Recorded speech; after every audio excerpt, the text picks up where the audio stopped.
கொங்குவில் உடையும் அதிமுக கோட்டை 4 மண்டலங்களிலும் திமுக தான் டாப். கருத்து கணிப்பு ரிசல்ட்.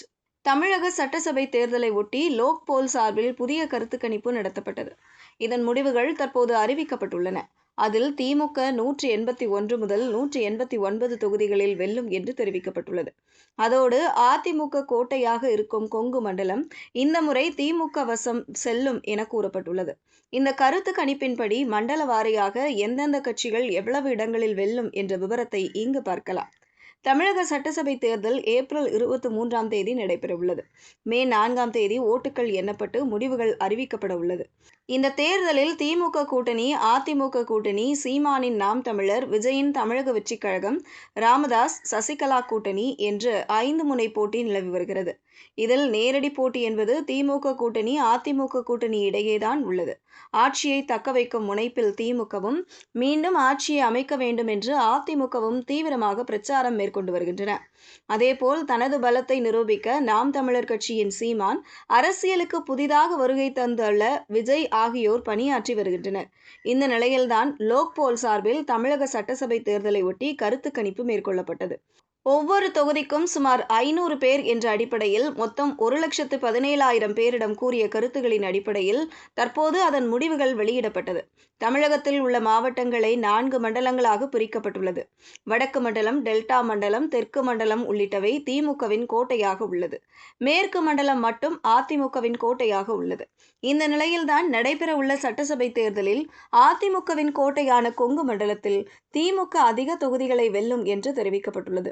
அதன்படி மேற்கு மண்டலத்தில் இந்த முறை திமுக கூட்டணி 44 முதல் 46 தொகுதிகளிலும் வெற்றி பெறும் என்று தெரிவிக்கப்பட்டுள்ளது.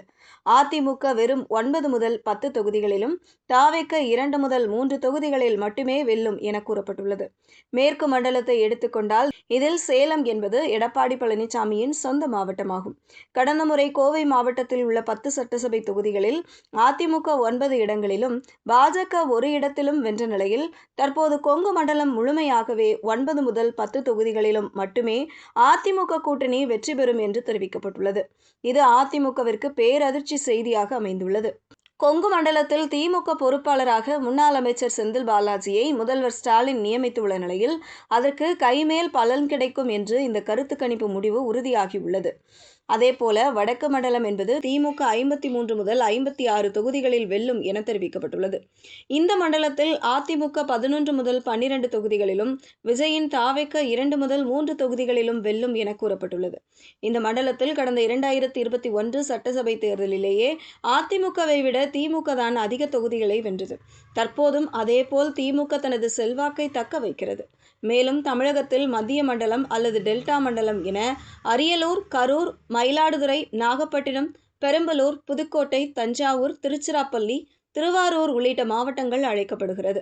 இந்த மண்டலத்தில் டெல்டாவை எடுத்துக்கொண்டால் திமுக கூட்டணி 39 முதல் 40 தொகுதிகளிலும், அதிமுக கூட்டணி 9 முதல் 10 தொகுதிகளிலும், தாவேக 2 முதல் 3 தொகுதிகளிலும் வெல்லும் என்று தெரிவிக்கப்பட்டுள்ளது. தெற்கு மண்டலத்தை எடுத்துக்கொண்டால் இந்த மண்டலத்தில் திமுக கூட்டணி 45 முதல் 47 தொகுதிகளிலும், அதிமுக கூட்டணி 9 முதல் 10 தொகுதிகளிலும், தாவேக 2 தொகுதிகளிலும் வெல்லும் என கருத்து கணிப்பில் கூறப்பட்டுள்ளது. அதன்படி நடைபெறவுள்ள சட்டசபை தேர்தலில் திமுக மீண்டும் ஆட்சியை தக்க வைக்கும். திமுக கூட்டணி மொத்தமாக 181 முதல் 189 தொகுதிகளில் வெற்றி பெறும். அதிமுக கூட்டணி 38 முதல் 42 தொகுதிகளில் மட்டுமே வெற்றி பெறும் என கூறப்பட்டுள்ளது. மேலும் விஜயின் தமிழக வெற்றிக் கழகம் 8 முதல் 10 இடங்களில் மட்டுமே வெல்லும் எனவும் கூறப்பட்டுள்ளது. சீமானின் நாம் தமிழர் கட்சிக்கு ஒரு இடம் கூட கிடைக்காது என லோக் போல் கருத்து கணிப்பில் தெரிவிக்கப்பட்டுள்ளது.